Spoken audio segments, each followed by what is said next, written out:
ಆರಂಭ ಆಗ್ತದೆ.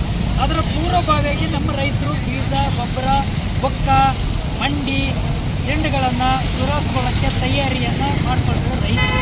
ಆ ಲಾಗೋಣಿಗೆ ಸಂಬಂಧಪಟ್ಟಂಗೆ ನಮ್ಮ ರೈತರಿಗೆ ಈ ಟೈಮ್ನಲ್ಲಿ ಸಾಲ ಬೇಕಾಗಿದೆ. ಬೇರೆ ಟೈಮ್ನಲ್ಲಿ ಸಾಲ ಕೊಟ್ಟರು ಉಪಯೋಗ ಇಲ್ಲ. ಹಾಗಾಗಿರೋ ನಾವು ಕೇಳ್ತಕ್ಕಂಥದ್ದನ್ನು ರಾಷ್ಟ್ರೀಕೃತ ಬ್ಯಾಂಕು ರೈತರ ಪರವಾಗಿರ್ತಕ್ಕಂಥ SBI ಬ್ಯಾಂಕ್. ಆದರೆ SBI ಬ್ಯಾಂಕ್ ಉಳಿಬೇಕು ಅಂತ ಕೇಳ್ತೀವಿ ನಾವು. SBI ಬ್ಯಾಂಕ್ ದಿವಾಳಿ ಆಯಿತು ಅಂದರೆ ನಮ್ಮ ರೈತರು ದಿವಾಳಿ ಆಗ್ತಾರೆ. ನಮ್ಮ ರೈತರು ಯಾರ ಹತ್ರ ಹೋಗ್ತಾರೆ? ಶ್ರೀಮಂತರ ಹತ್ರ ದುಬಾರಿ ಬಡ್ಡಿ 5 ರಂಗ 10 ರಂಗ 6 ರಂಗ ಬಡ್ಡಿ ವ್ಯವಹಾರ ಹತ್ರ ಮಾಡ್ತಕ್ಕಂಥವ್ರ ಹತ್ರ ಹೋದ್ರು ಅಂದರೆ ನಮ್ಮ ರೈತರು ಉಳಿಗಾಲಿಲ್ಲ, ಸಾಲ ತೀರ್ಸೋಕ್ಕಾಗಲ್ಲ.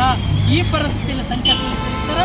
ನಮ್ಮ ರಾಷ್ಟ್ರೀಕೃತ ಬ್ಯಾಂಕ್ಗಳನ್ನು ದಿವಾಳಿ ಮಾಡಿಕೊಟ್ಟಿದೆ ಮೋದಿ ಸರ್ಕಾರ. ರಾಷ್ಟ್ರೀಕೃತ ಬ್ಯಾಂಕ್ಗಳನ್ನು ಖಾಸಗೀಕರಣ ಮಾಡಿಕೊಟ್ಟಿದೆ ಮೋದಿ ಸರ್ಕಾರ. ರಾಷ್ಟ್ರೀಕೃತ ಬ್ಯಾಂಕ್ಗಳನ್ನು ಯಾವುದೇ ಕಾರಣಕ್ಕೂ ಖಾಸಗೀಕರಣ ಮಾಡಬಾರ್ದು ಅಂತಕ್ಕಂಥ ಮುಖ್ಯವಾಗಿರ್ತಕ್ಕಂಥ ನಮ್ಮ ಉದ್ದೇಶ, ನಮ್ಮ ಬೇಡಿಕೆ. ಹಾಗಾಗಿರೋದ್ರಿಂದ ನಾವು ನಿಮಗೆ ಕೇಳಿಕೊಡ್ತೀವಿ.